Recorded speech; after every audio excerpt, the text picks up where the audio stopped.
কৰিছোঁ এবাৰ 5 বিঘা কুঁহিয়াৰ খেতি কৰিছোঁ। আজি এতিয়া 25 জাপ হৈছে আৰু আজিলৈকে কুঁহিয়াৰ পেৰা 25 ভান হৈছে আৰু আজি সৈতে আৰু এভান পেৰিম আৰু বিহু আগত তাৰপৰা নেপেৰো আকৌ বিহু পিছত পেৰিম আৰু।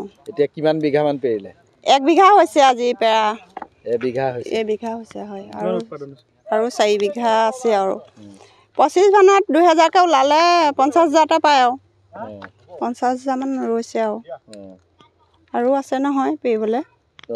মানে এই 2000 কিন্তু দুদিনৰ খৰচ গৈছে ধৰক। আমি কালি ৰাতিপুৱা 8টা বজাত ওলাই আহিছোঁ ধৰক কুঁহিয়াৰ কাটিছোঁ, তাৰপৰা পিছবেলা কঢ়িয়াইছোঁ, তাৰপিছত এইবেলা আকৌ আনি পেলাই এতিয়া 8টা 9টা বজাত ওলাই আহিছোঁ আৰু 9টা বজাৰ পৰা গধূলা 6 বজালৈকে ধৰক গধূলা ঘৰ সোমামগৈ আৰু এনেকুৱা কষ্ট গোটেই দিনটো তাৰমানে আৰু এভান কুঁহিয়াৰ টকা 2000 লগত লাগি আমি ইমানেই কষ্ট কৰিবলগীয়া হৈছে। মানে এভান কুঁহিয়াত কিমান মান গুড় ওলায়?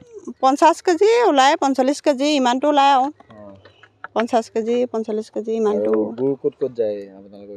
গুড় লখিমপুৰ যায়, গুৱাহাটী যায়, আমাৰ মাজুলীতো চেল যায় তেনেকুৱা আৰু খৈয়া এতিয়া গুৱাহাটী যাব, গুৱাহাটীলৈ